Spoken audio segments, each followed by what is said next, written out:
Hello, I'm Lel Smits for Australia's Finance News Network, and joining me in Sydney to discuss his latest book is author, economist, lawyer, investment banker and portfolio manager at West Shore Funds, Jim Rickards. Jim, great to speak with you down under. Great to see you, Lel. It's fantastic to be here. I love Australia. Now, before Death of Money, Currency Wars, the making of the next global crisis, was released in 2011. How does Death of Money expand on your original piece? Well, it's a great question. I tell people it's a prequel and a sequel, and here's what I mean. Currency Wars opened with a couple chapters about the first financial war game conducted by the Pentagon, and there's a geopolitical aspect to what I'm doing as well, and we did it at a top secret weapons laboratory outside of Washington, and we had a Russia team and a China team, and we played this out over a couple days. Well, a lot of people ask me, they say, well, Jim, that was fascinating. I love that part of the book. What were you doing there? How did you get invited? Why did the Pentagon call you to ask them to facilitate and participate in this war game? So I sort of tell the backstory of my involvement with national security matters prior to 2009.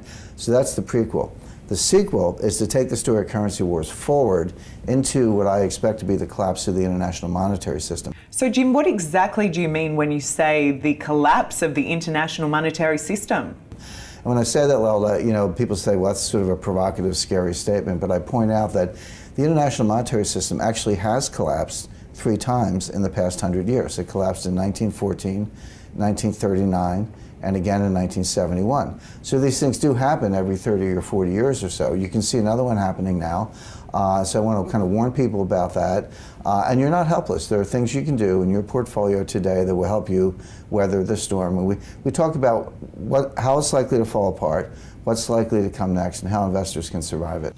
Now, the title itself, Death of Money, reads as a dire prediction of things to come. What do you believe will be the catalysts for the downfall?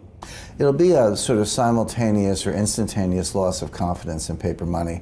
People say paper money is not, dollars, Australian dollars, US dollars, not backed by anything.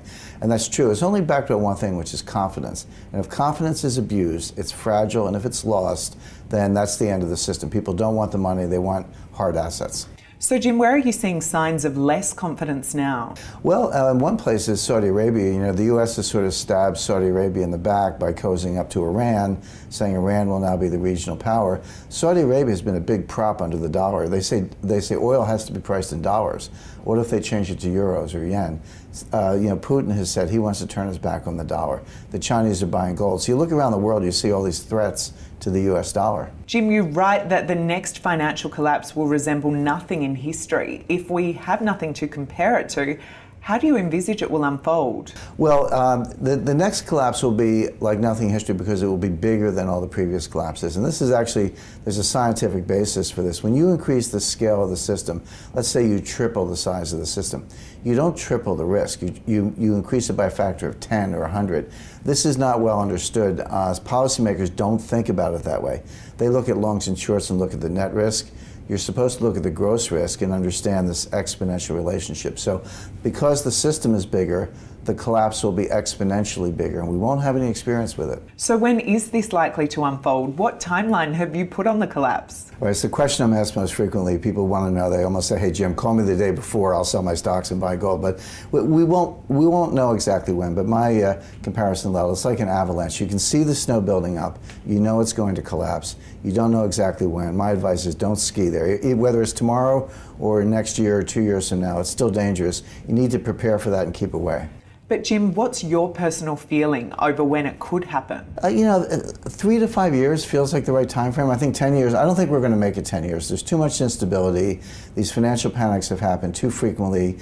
87, 94, 98, 2000, 2007, 2008. We can see the tempo. We also know the next one will be bigger than anyone before because the system is bigger. So the combination of the increased tempo and the increased scale tells me that we'll have a major financial panic probably within 3 years. Finally, Jim, if we can finish with an outlook, you've made some bold claims about the dire future of the international monetary system. What do you think the US Federal Reserve will do next, and how does this align with your predictions for the death of money? Sure, it's interesting, and actually it's perfectly aligned because the Fed tapered in December. Tapering means reducing asset purchases or a little bit less money printing. They're still printing a lot of money, by the way. They're just printing less. That was a blunder. They've tapered into weakness. We'll probably or possibly have a recession in the United States this year. I think Janet Yellen will realize that by the summer, so I expect a pause in the taper. They won't increase right away, but they'll just stop reducing. Pause in the taper. Maybe later this year, they'll actually increase asset purchases, which means more money printing later in the year. And that's completely consistent with the thesis, which is that they think they can print unlimited amounts. They're going to find out the hard way they cannot. Jim Rickards, thank you so much for speaking to us in Sydney about Death of Money, and all the best for its release. Thank you.